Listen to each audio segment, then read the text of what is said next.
This program provides education, not advice. Sponsors pay a fee for endorsements and interviews. See the truthayf.com disclosure page for details. This is where technology, innovation, and personal finance come together. This is the truth about your future with Rick Edelman. Brought to you by Global X ETFs, dedicated to providing investors with unexplored intelligent solutions, and by Invesco QQQ. Anyone can become an agent of innovation with Invesco QQQ. Invesco Distributors, Inc. It's Friday, March 17th. Happy St. Patrick's Day. Aren't you glad I reminded you so you can be sure to wear green? All this week, we've been focusing on how the future is changing, particularly the future of society. On Monday, I told you how the institution of marriage is expanding to include polyamorous partnerships. Tuesday, we talked about people who have a disability and how they're going to be welcomed in society of the future, much more so than today. On Wednesday, we talked about the surge in the number of grandparents. Yesterday, we talked about human composting as a new option for burials. If you missed any of these shows, go listen to them. The links are all in the show notes. Today, this is our last segment of this series. I want to again focus on the topic of death, but this one, frankly, more seriously. It's more a current topic than what we've covered so far this week. Yesterday, I talked about burial. Today, I want to talk about the survivor, particularly widows and widowers. We'll refer to both of them under the word just widows. A couple of months ago, I featured Amy Florian, the CEO of Corgenius, on the show. She's a grief counselor. She told us how to talk to widows. Like, don't ask how they're doing. That's a stupid, insensitive question. Instead, Amy told us how to talk to widows. Go listen to that episode of this podcast. The link is in the show notes. Today, I want to talk about the future of widowhood because it's a trend that is growing. There are 20 million widows and widowers in the U.S. today. Every year, 1.4 million people lose their spouse. 15% of white women are widows, 24% of black women, and all widows are far more likely to be poor than married women. The average wife becomes a widow at age 59, according to the Census Bureau. So yeah, widows can be young or old, newly married or married for decades, rich or poor, a mom, a grandmom, or child-free. 67% of widows suffer a loss in income. Half lose half their income when their spouses die. People who become widows in retirement lose a third of their incomes, according to the GAO. No wonder that 26% found that they had to move to lower-cost housing as a result of their spouse's death. And by the way, less than a third remarry within 10 years. When you're faced with widowhood, don't make any major financial decisions. Everything can wait. Insurance, taxes, investments, your home, let it all sit for months. Be aware that some people try to exploit widows and their emotional vulnerability. This is why you need to rely on a professional advisor or lawyer, not a family member or friend of a friend. Some people will give you advice. Family and friends are always well-meaning. They're going to offer you lots of advice whether you ask for it or not, but they're not qualified. They don't know your financial situation. Just tell everybody, thanks for your suggestions. I'll take your ideas into consideration, and then change the subject. Other people are going to come to you asking for money. After all, you're a widow. That means you're an heir, right? Say no to everyone about everything. There are going to be a lot of changes coming in society thanks to technological innovation, but one thing will never change. If you're a spouse, one day you may well become a widow. Plan for it now by being actively involved in your family finances. Where's the money? At what banks? What brokerage firms? Get to know your tax preparer, financial planner, estate attorney. Verify that losing your spouse won't cause you to lose your financial security as well.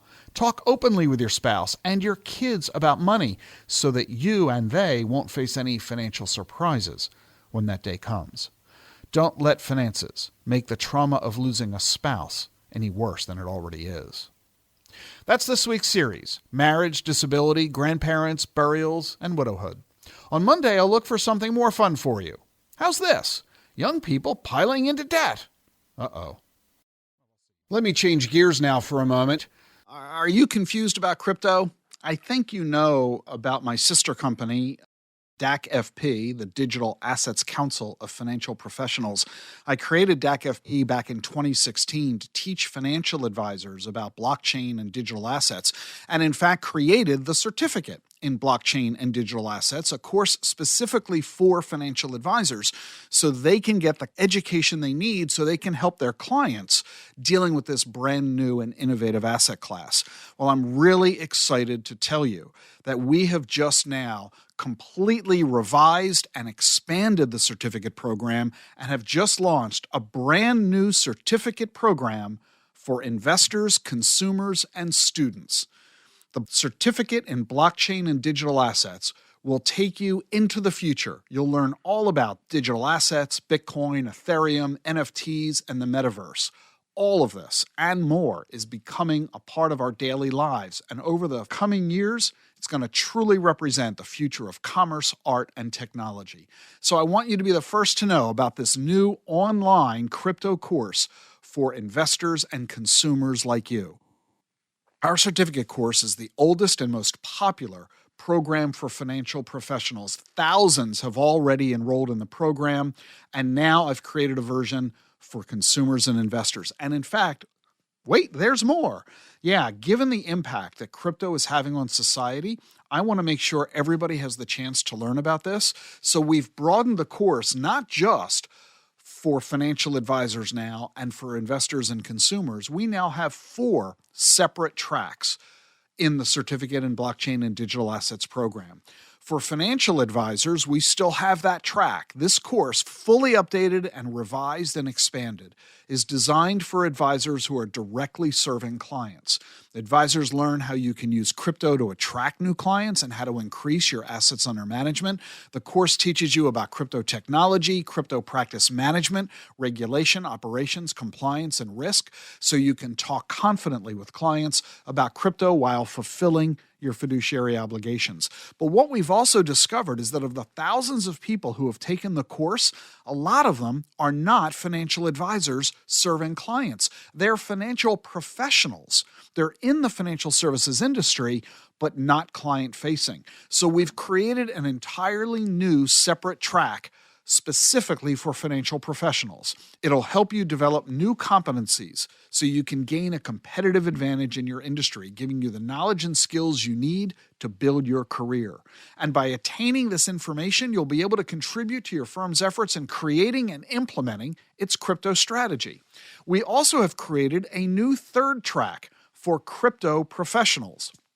One of the things we've discovered over the past couple of years is that the crypto business is growing so rapidly that many crypto companies, for the very first time, are hiring people who didn't grow up in crypto. Crypto is now 14 years old, but a lot of people are now entering the field coming from other industries.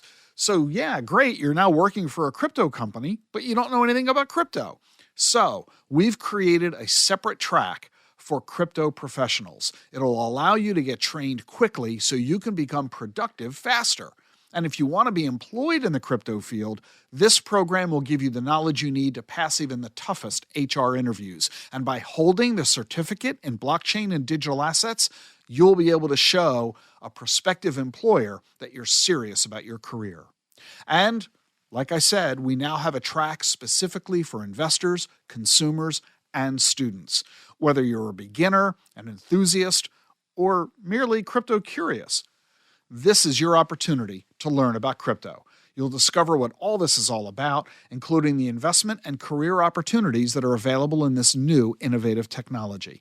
So I encourage you to go to dacfp.com, dacfp.com. The link is in our show notes today, so you can learn about the Certificate in Blockchain and Digital Assets. The course is remarkably affordable. As little as $249 for the complete online course. It's self-study and self-paced, take it at your leisure, and it has a world-class faculty. For example, Scott Stornetta, the co-inventor of blockchain technology, is on our faculty. So is Anders Bronworth with the Boston Fed. So you'll be amazed and fascinated by the quality of the faculty and how dynamic the video lessons are. It's an awful lot of fun, and if you're in the financial industry, you'll get up to 18 CE credits. Go to dacfp.com, edelman.com and enroll and get your certificate in blockchain and digital assets. Coming up next, our conversation with Lacey Schrum of SmartKX. Are you being overcharged by your financial advisor? Shocking commentary you're not going to want to miss. Stay with us for more here on The Truth About Your Future.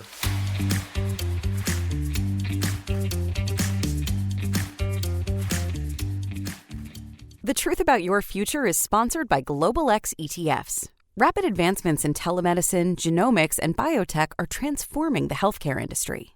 From wearable technologies tracking our vital signs to breakthroughs in diagnostic capabilities, a new standard for personalized medicine is emerging. Could your portfolio use a checkup? Visit globalxetfs.com to learn how you can invest in the future of healthcare. Support for Rick Edelman's podcast comes from Invesco QQQ.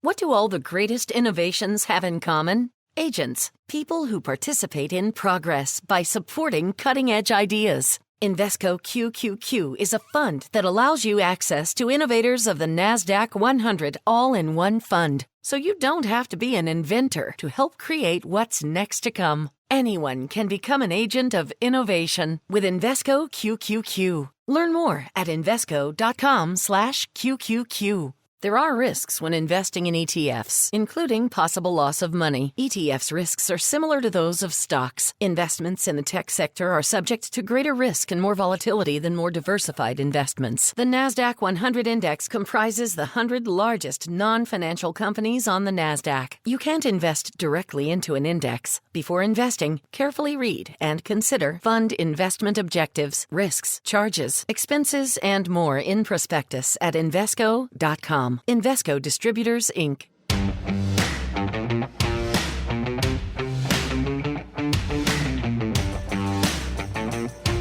You're listening to The Truth About Your Future. I bet you have an advisor. 2/3 of all investors do, so it's an easy bet to win. And I bet your advisor is a fiduciary, or at least I should say I hope your advisor is a fiduciary, because if your advisor isn't a fiduciary, that means they're not required to serve your best interests. So if your advisor is not a fiduciary, you need to replace your advisor with somebody who is a fiduciary. That means that you need to dump commission-based stockbrokers. You need to not buy investments from insurance agents. But let's say that you do have a fiduciary financial advisor. They're not charging you commissions, most likely, because commissions can create a conflict of interest. So your advisor, if they're a fiduciary, they're probably charging you a fee instead of commissions.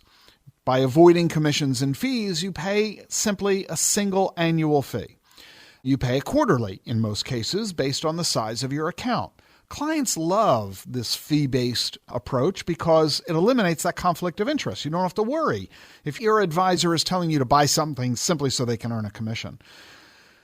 So think about this. You're a client of a fiduciary advisor. Your advisor charges a fee. You get a statement every quarter showing you the fee that your advisor is debiting out of your account. Simple, easy, automated. But is it all that simple and easy? How did your advisor calculate that fee? What if you added money or withdrew money during the quarter?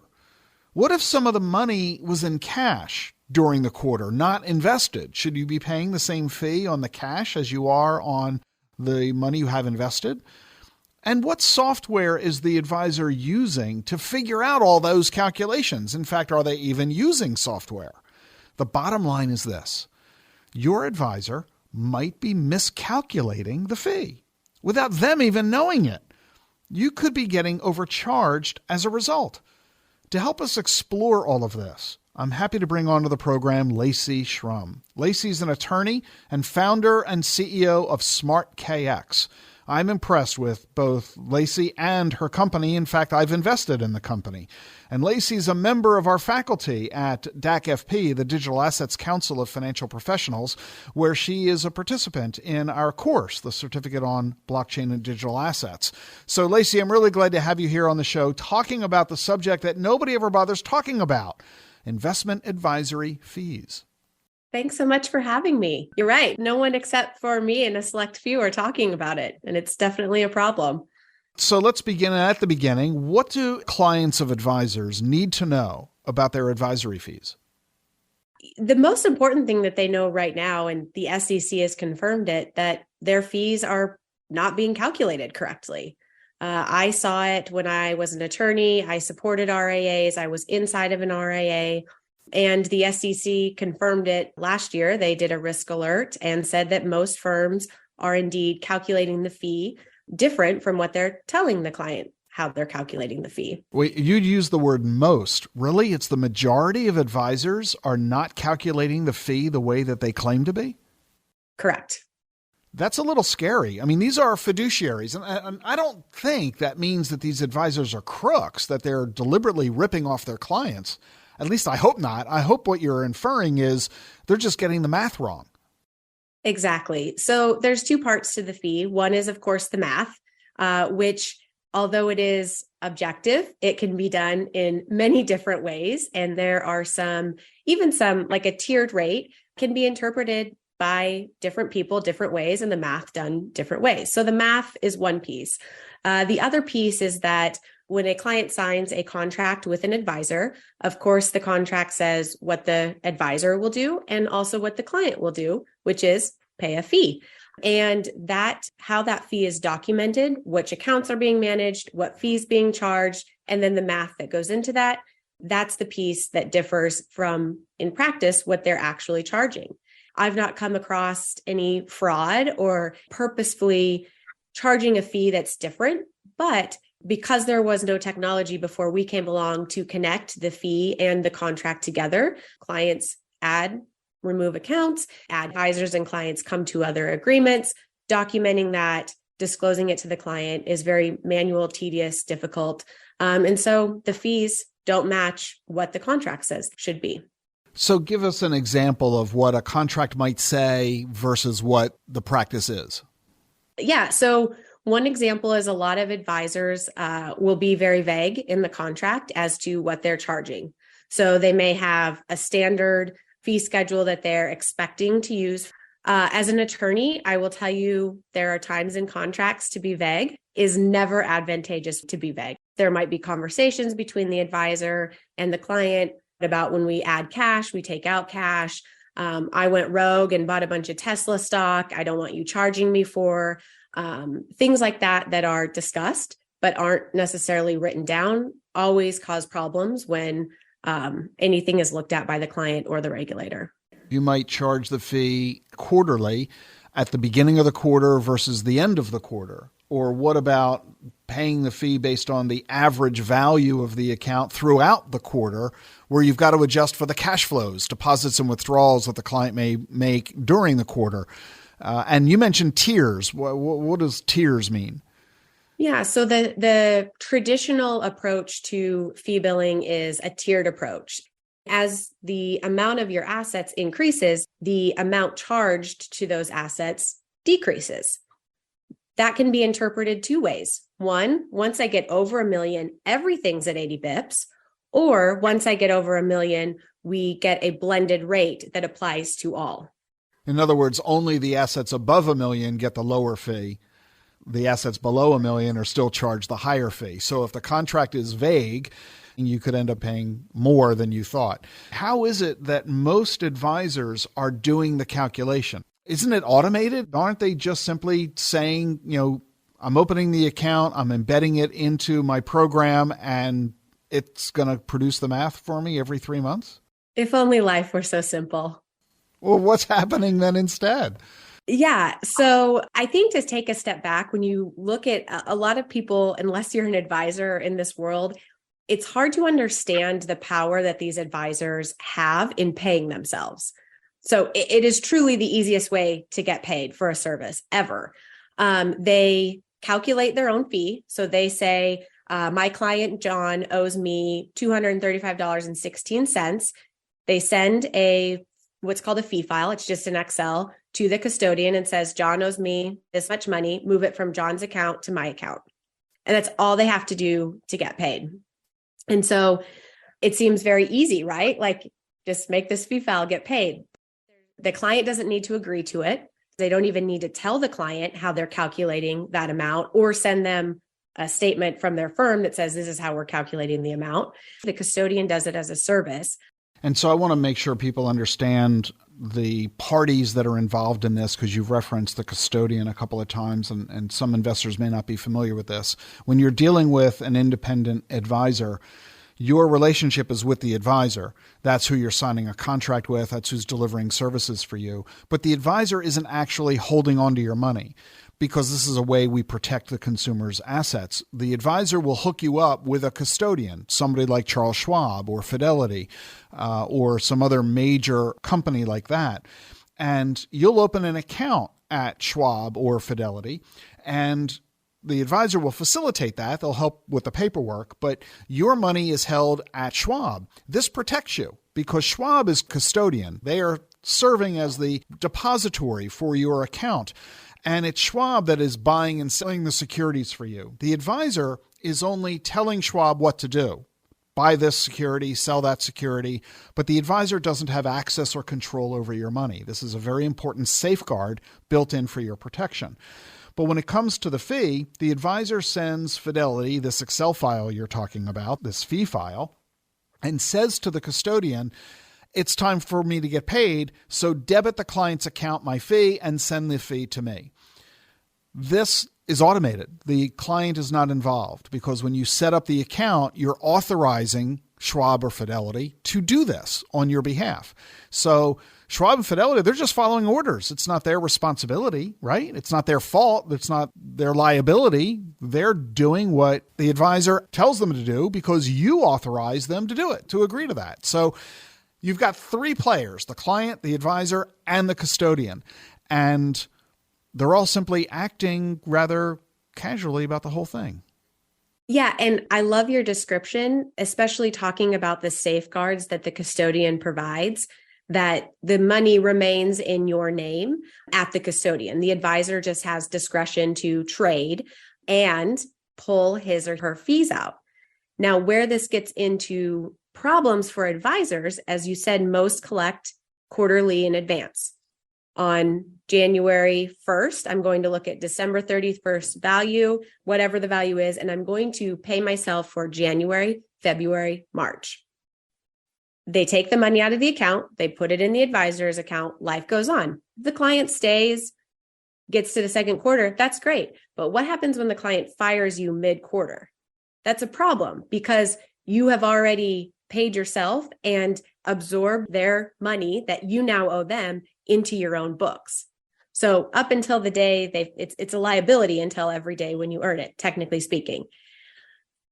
Now, if there's any attorneys listening, you know the one way to get immediately disbarred with your state bar is to commingle assets of a client's with yours before you've earned those fees.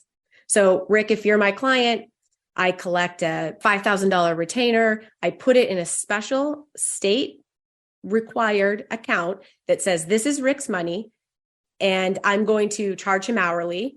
Before I can take that money out and put it in my own account, I'm going to send Rick an invoice that says, this is what I did for you. This is how much you owe me. And I'm going to take it out of that $5,000, put it in my firm account, and now I can go do whatever with it.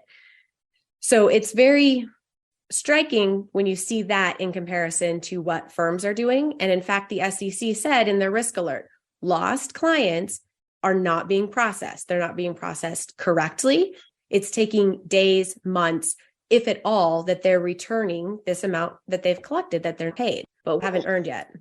So the moral of the story is that if your advisor is debiting your account in advance, which most advisors are doing, when you ultimately fire that advisor, they owe you a refund. Absolutely. And you're probably not aware of that fact. The advisor may not be paying much attention to it or volunteering that fact. So there's a clear and obvious way that you can get a rebate, a refund of the undeserved fee you'd already paid. You're right that most advisors are charging the fee in advance. One of the things I was always proud of at Edelman Financial is that we didn't engage in that practice. We charged our fee in arrears. partly for that reason, because my attitude was, why would I debit the fee in advance? Because the sooner I collect the fee, the sooner it's out of your account, and that reduces your ability to grow wealth. We're going to delay. We're going to wait to collect our fee. We're going to give you the extra 3 months of opportunity for growth before we debit the fee, and we're not going to debit it until after we've earned it. And I later discovered that that was an unusual policy. Most folks did not do that. Very unusual. And did you do it quarterly or monthly? Quarterly. So we debited the fee quarterly in arrears rather than quarterly in advance, which we felt was in the consumer's best interest. Absolutely. So talk about your role in this at SmartKX. What does your company do in this area? I'm an attorney. I was inside of an RIA all the way from the ops team into the compliance CCO role. And I just really saw that everyone grumbles about fees. You talk to any RIA, they grumble about fees. They weren't passing the exam coming from the regulator. So I built SmartKX. We do two things really well. We automate the fee calculations. There's really not a lot of rules around what type of AUM, assets under management, fee billing you can do. But the rule is whatever you're doing, it needs to be documented the same way that you're doing it. So we help them automate it. Part of that is ensuring that the calculation's correct, that the math calculation is correct, and that their fees are really transparent to their clients. So our advisors who use our service, we can help them disclose that fee. So we actually draft what that fee looks like for each individual client, what accounts are paying each fee, any exceptions, and then really what the math is. So if a client wants to have full transparency into what they're paying, they can ask our advisors for that information. Our advisors can tell them on a client-specific basis and then the math behind it. So it would seem that you're doing two things. One is you're helping everybody, the advisor and the client, confirm that the fee being charged is the fee that is supposed to be charged, that the advisor isn't inadvertently, accidentally charging more than the client had agreed to pay or was expecting to pay. But in addition to that, are you also helping the advisor avoid a regulatory problem? I have to assume that if they aren't charging what they promised the client they'd be charging, I have to believe the SEC would be unhappy about that. Absolutely. It's a breach of fiduciary duty. So is the SEC paying attention to this? When they do examinations, do they look at the fees that the advisor is charging its clients as part of their oversight?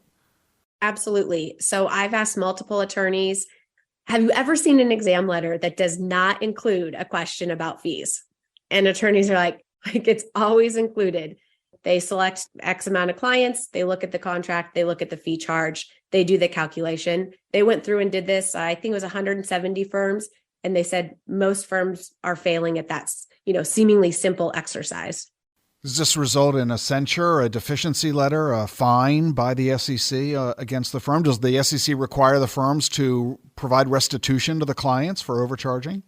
Yes. So the simplest thing it results in is, one, of course, you're going back and you're providing either those lost clients, you're paying them back plus interest. You are going back and making the client whole. If you've undercharged them, you're kind of out of luck, as you would expect. The other thing it does is it really expands the scope of the exam. So, we caught one lost client where you owed $1,000. Like, I want to see the rest of your lost clients for the last 5 years.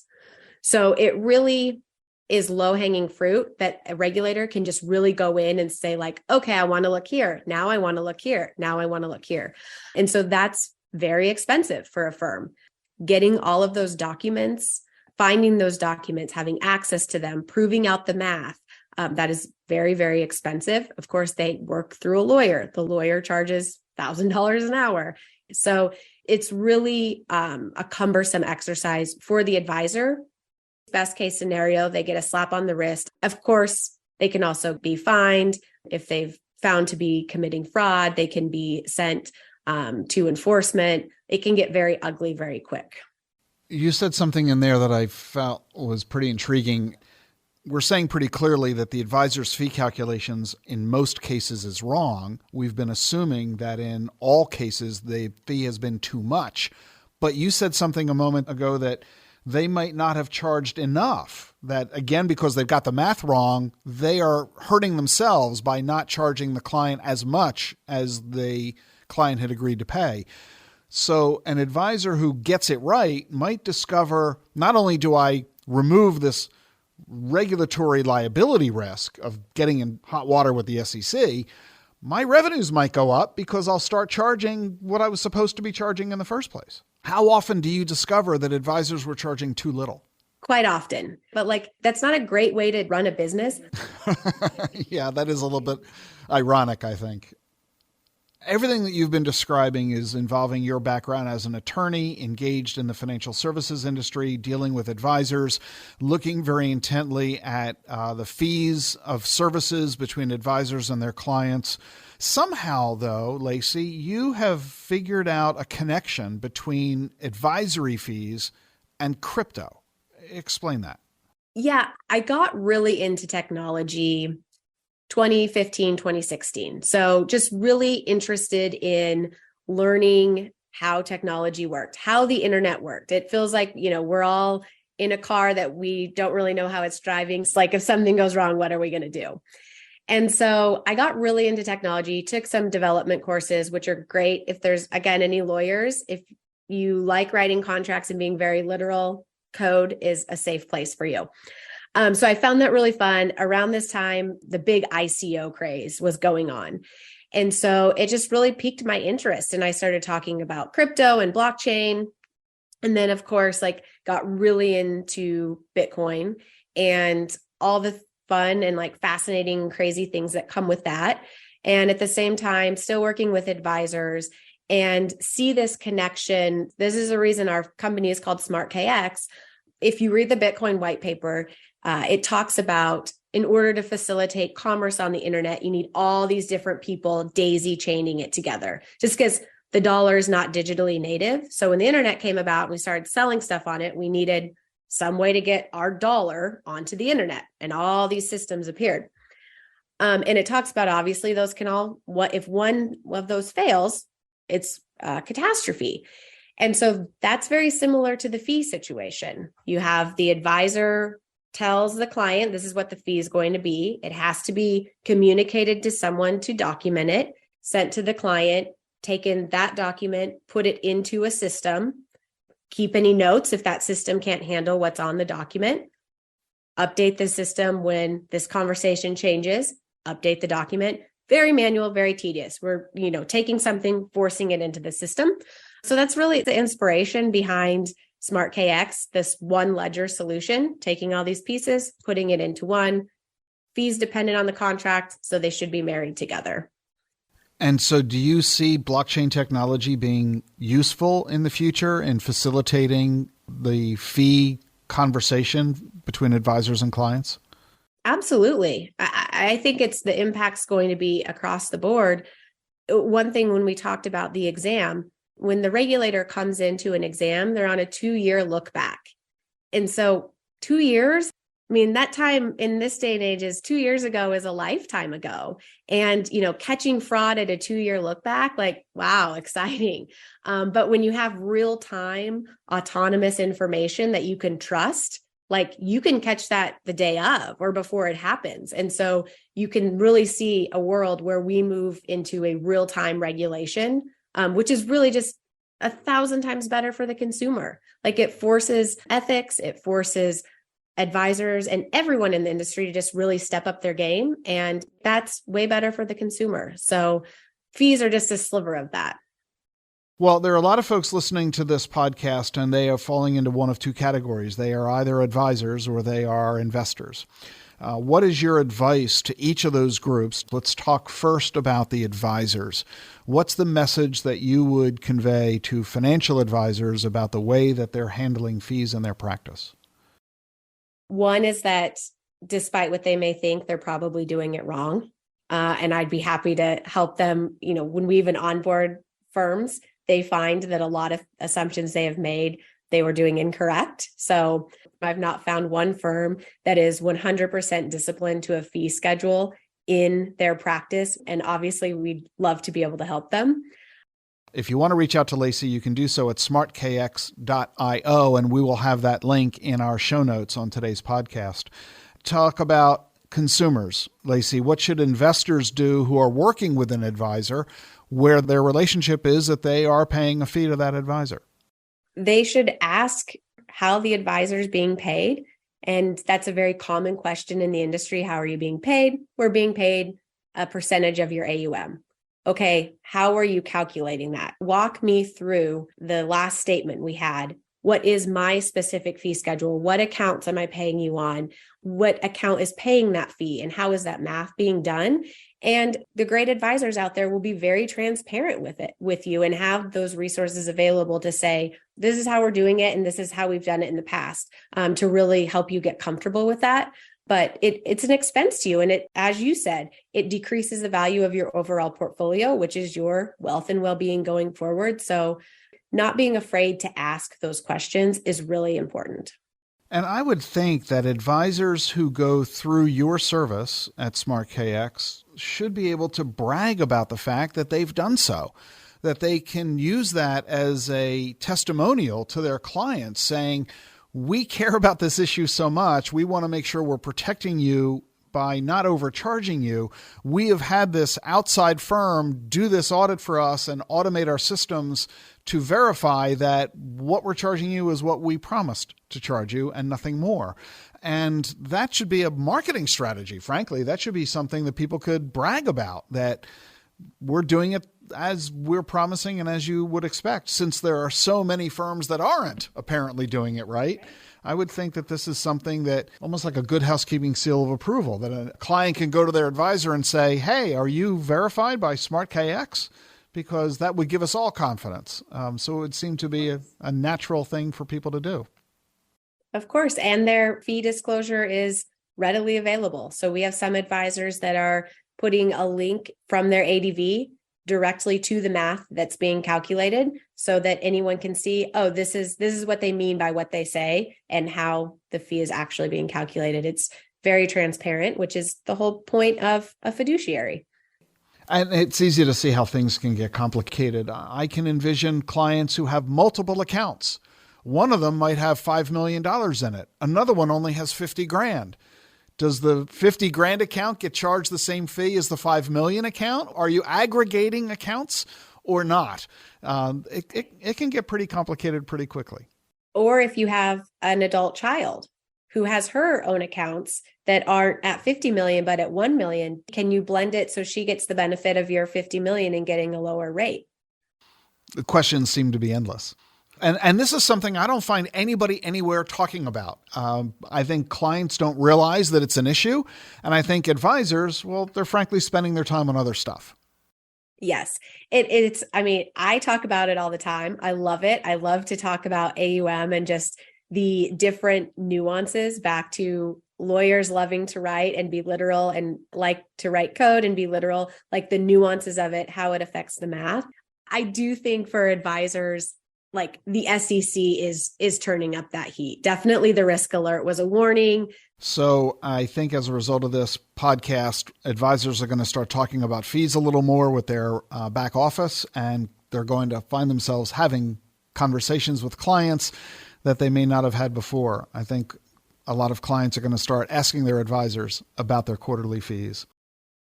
Lacey, everything you've described about your business at SmartKX is how you serve the advisory community. You help firms verify that they are accurately charging all of their clients the fee correctly on a client-by-client basis. You help them document. You help them handle all of that at the firm level. But what if an investor were to contact you and say, Lacey, I would like you to help me verify that my advisor is charging me correctly? Is that a service that SmartKX currently offers? No, we right now are focused just on helping advisors do exactly what you said.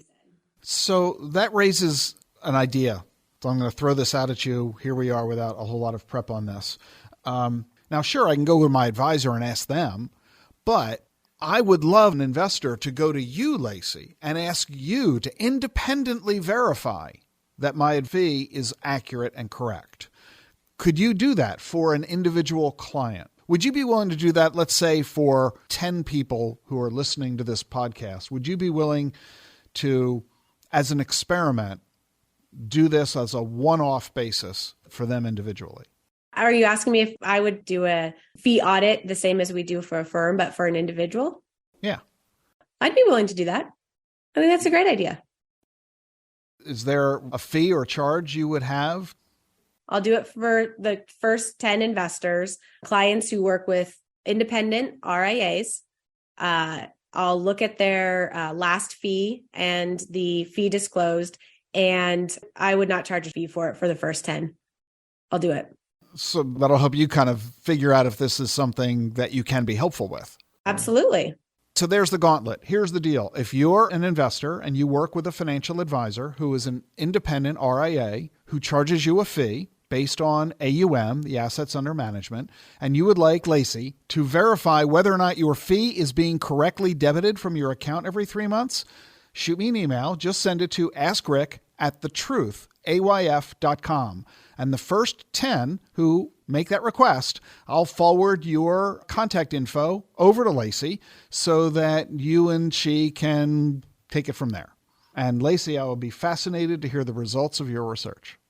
Can't wait. I can't wait to discuss. And I will bring you back on the show so that we can talk about the results, because I think everybody will be curious to see what you discover. Are these fees being correctly debited or not? And are they in the consumer's favor or the advisor's favor? So that's fascinating. Lacey, thank you so much for that offer of making that available to my audience. And I look forward to having you back on to talk about the results. Thanks so much for having me. Me as well. That's Lacey Schramm, the founder and CEO of SmartKX. And if you want to reach out to Lacey directly, if you're an advisor, for example, just go to our show notes. Lacey's contact info is there. Coming up next on The Truth About Your Future, a visit by my wife, Jean Edelman, with her Word of the Week. And remember, if you miss any of our weekday podcasts, you can listen anytime you like at wherever you get your podcasts and at thetruthayf.com.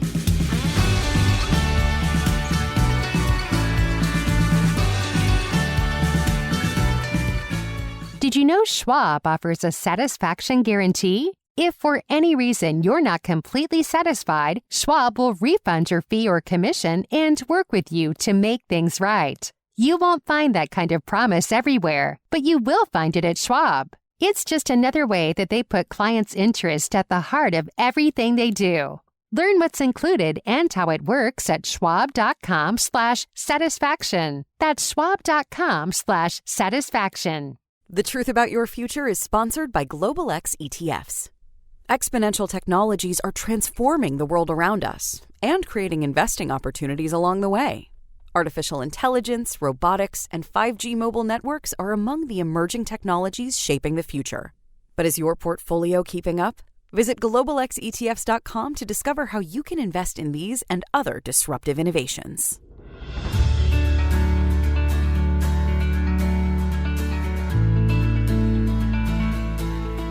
Welcome back to The Truth About Your Future. Every week, my wife Jean has her own podcast, Self-Care with Jean Edelman, and we're going to play that for you right here, right now. But you know what? In today's show notes is the link to Jean's podcast. You can catch it Thursdays, a full day earlier than you're listening to it right here. Here's Jean. Great to be with you this week. This week, I want to talk about our organs, our emotions, and the time of day. My recent visit to the hospital in early January made me very aware of my lungs. The threat of not being able to breathe was very real and a very big learning moment for me. But once I knew I was okay, I started to think about, I know I'm weird, I started to think about my traditional Chinese medicine and the miracle of our body and how it works. Did you know that our body has its own clock? That clock never falters. There's a chart that we're going to put up. It's traditional Chinese medicine body clock. It's pretty cool. And these systems, when we're in good health, they keep us alive. But a health event, and they are asking us to pay attention. Did you know that our emotions also play a role in our health and the effect of emotions on our organs? There's another chart of how emotions affect our body. Our health and wellness is about having an awareness, and this awareness might be a major key for change and could be our moment to understand change. I want you to take a moment to look at these charts and just think about the miracle of our body. And we don't have to think about it. During the day, it's doing its thing. During its night, it's doing its thing. And we're walking and talking and having a grand old time. So that's our action item for the week. Don't take our good health for granted. Don't take our mobility for granted. And the moment that our body is sending us a message, we need to listen. We need to pay attention also to our emotions. I encourage you to read the other chart about our emotions, because our emotions over a long time can absolutely affect our health. If we're an angry person, that's going to weaken our liver. If we have tremendous grief, that can affect our lungs. If we're constantly worrying, that weakens our stomach. And if we're always under stress, that affects our heart and our brain. And if we're very fearful, that affects our kidneys. And so our body is reacting to our emotions. Let's be aware. Movement is life and breath is life. And so I encourage you also to help us deal with our emotions is to find a Qigong or a Tai Chi or a yoga class where the practice is slow with purposeful movement and breath. And tune into this amazing miracle that helps us walk around and be who we are each day. Our body is wise, and if we can help it, we are helping ourselves. And so my word of the week is organ. The O is for oasis, a place of calm in the midst of chaos. And this is what we want to find when life is whirling around us. So close our eyes and focus on our breath. Calm ourselves so we can step forward with clarity and calm. The R is for refresh, to make like new. Our organs are constantly restoring and replenishing themselves. Look at the clock. And so each day we can rebuild and restore our health, and we can move in a positive direction. Having that awareness, having that learning is very powerful. The G is for grow, to progress naturally. Each day we get to change and grow and learn and become better versions of ourselves, inside and out.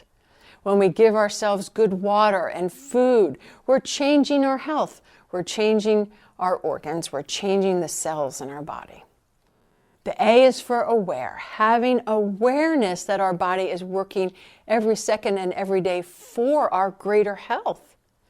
It makes a world of difference. We just need to help it along with good food and good life choices. And the N is for nourish. We are special, we are needed, we need to nourish our body, our minds, and our soul. This is not a race to see who can be the busiest and the craziest. This is a race to find our inner selves. This is a race to nourish our soul in a positive, mindful, quiet way. In this way, we are nourishing our body. Pay attention, have awareness of how our body is working for us every day. Have a great week, everyone.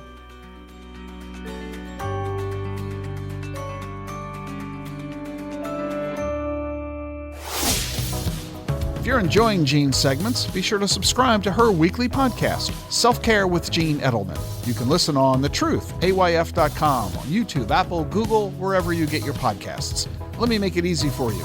You can see all the links in today's show notes. Have a safe and happy St. Patrick's Day. See you Monday. The Truth About Your Future with Rick Edelman has been brought to you by Global X ETFs, dedicated to providing investors with unexplored intelligent solutions, and by Invesco QQQ. Anyone can become an agent of innovation with Invesco QQQ. Invesco Distributors, Inc. Get the truth about your future with Rick Edelman.